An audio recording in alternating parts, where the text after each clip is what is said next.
The pressure is growing bigger on Bugatti because they are yet to cooperate and help Matt Armstrong achieve his dream of doing top speed on his Veyron, despite him proving them wrong and serviced his Veyron for a fraction of what Bugatti wanted to charge, sourced parts they didn't want to sell, and even built a working speed key solution without paying the rumored $20,000 price tag.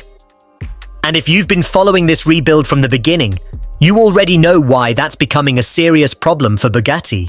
Because the entire system was built around one assumption, that eventually every owner comes back for the servicing, back for the inspections and approvals. But Matt didn't come back. That's what made Bugatti really angry. When Matt first revealed Bugatti's pricing and restrictions, people were shocked. But many fans still believed there would be a point where Bugatti stepped in and helped him reach the finish line. After all, this is one of the most famous hypercars ever built. Because right in the middle of all this, something happened that nobody expected. Former Bugatti insiders started appearing. Not journalists, not YouTubers, not people repeating rumors. People claiming to have worked inside the exact world Matt is fighting against. And unlike Bugatti, they didn't stay silent. They started talking, publicly. The first comment that sent the community into a frenzy came from someone claiming to be a former Bugatti technician based in Dubai. And what he revealed immediately changed how people viewed the entire speed key controversy. He wrote, "Hey Matt, ex-Bugatti tech here from Dubai. Hope your project is going well. I've worked on Veyrons for years, and I believe we might be focusing on the Rona thing. The community is focused on the missing speed key, but let me offer a complete picture. Basically, while the speed key is necessary, it's only the final trigger in a complex sequence. Before top speed mode becomes available, the Veyron system runs multiple verification checks. Specifically, it must validate the ride height suspension system, the active spoiler deployment system, all tire pressure monitoring sensors, steering angle calibration, and all wheel speed sensor validation. If any one of those systems reports an inconsistency, the car can reject the sequence before the key is even relevant. The speed key doesn't create top speed mode. It only asks the car if top speed mode is allowed. So my advice is to focus on a full system scan for those subsystem checks first. Once you verify all those preconditions, the situation might be clearer. After these steps, the path to finding the real bottleneck should be clear. And that last sentence changed everything. Because if that's true, then the key isn't the real obstacle. It's just the messenger. Which immediately raises a much bigger question. What exactly are Bugatti charging owners for? Because if the key isn't the secret, then something else is. And that's where things got even more interesting. Because another voice entered the conversation. Only this time, it wasn't a technician. It was somebody claiming to be a former Veyron owner. And what he revealed lined up almost perfectly with the technician's explanation. He explained that years ago, he went through Bugatti's official top speed inspection process himself. And according to him, the surprising part wasn't the key, it was everything else. He wrote, "Matt, ex-Bugatti owner from London here. I was an actual owner for 5 years.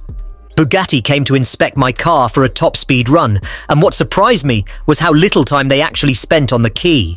Basically, once the car is scheduled for a top speed inspection, technicians spend hours inspecting.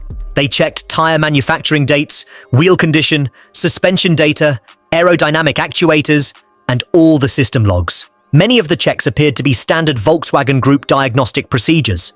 So if VAG diagnostic systems are involved, who understands those systems better than Bugatti? Volkswagen specialists. The speed key itself takes little of their actual attention. Suddenly, the puzzle pieces started fitting together. 2 completely different people, 2 completely different backgrounds, both saying the same thing. The key wasn't the story. The verification process was. But that revelation created an even bigger problem. Because if Bugatti is mainly verifying systems, then somebody else with the right knowledge should theoretically be able to verify those same systems too. And that's where the third insider appeared, a Volkswagen Group diagnostic specialist. And what he revealed might be the most important piece of information yet. Because according to him, most people fundamentally misunderstand how the Veyron systems communicate. And once he explained it, Bugatti's behavior started making a lot more sense. But it also created a completely new problem, one that Matt may not even know exists yet. Because according to this specialist, the Veyron doesn't think like a normal car, it thinks like a network. And every part of that network has to agree before top speed mode becomes possible. He wrote, Volkswagen Group diagnostic specialist. The specialist explains that the Veyron isn't one giant computer. It's dozens of modules communicating constantly. Every module has to agree. Every module has to report healthy status. And if one module disagrees, the chain breaks.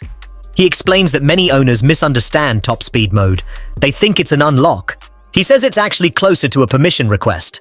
The vehicle asks every relevant system. Are the tires healthy? Is the suspension healthy? Are the aerodynamics healthy? Are there faults? Are there warning codes stored? Only when every system responds correctly does the sequence continue.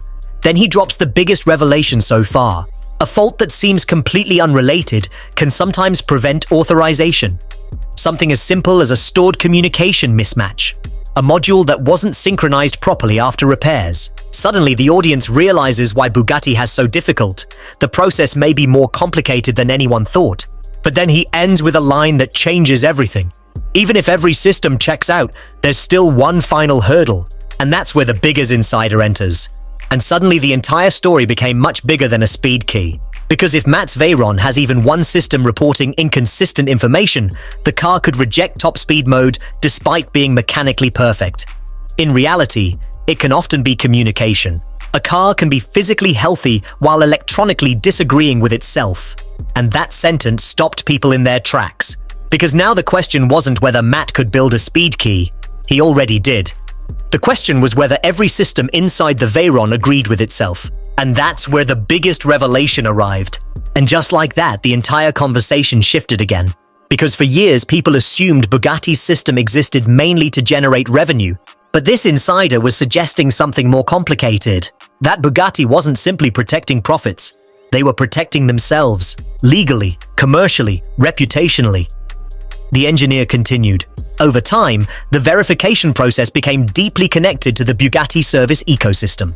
Not because the systems couldn't be understood elsewhere, but because responsibility needed to remain traceable. The moment responsibility becomes unclear, risk increases. Now, whether you agree with that argument or not, it explains something important. Why Bugatti appears so determined to keep control of the process. Because once somebody outside the network succeeds, the perception changes. People stop asking whether it can be done. They start asking why they need Bugatti at all. And that might be the biggest threat of all. Because what Matt Armstrong is doing isn't happening quietly. It's happening in front of millions of people. Every repair, every breakthrough, every workaround, every hidden part number, every shocking service quote, every solution. The entire world gets to watch it unfold. And that's something Bugatti's system was never designed for.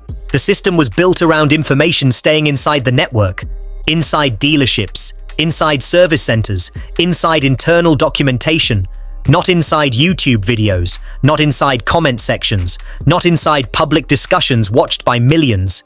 But that's exactly what's happening. And that's where this story becomes much bigger than Matt Armstrong, because former owners are talking, former technicians are talking, independent specialists are talking. People who normally never speak publicly are suddenly sharing information.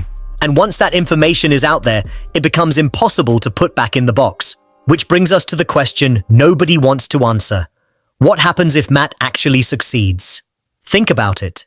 If Matt reaches top speed mode without following the traditional path, if he proves the car can be serviced independently, if he proves the inspections can be understood, if he proves the systems can be diagnosed, if he proves the knowledge isn't exclusive, then the conversation changes forever. Because suddenly every Veyron owner starts asking the same question. What exactly am I paying for?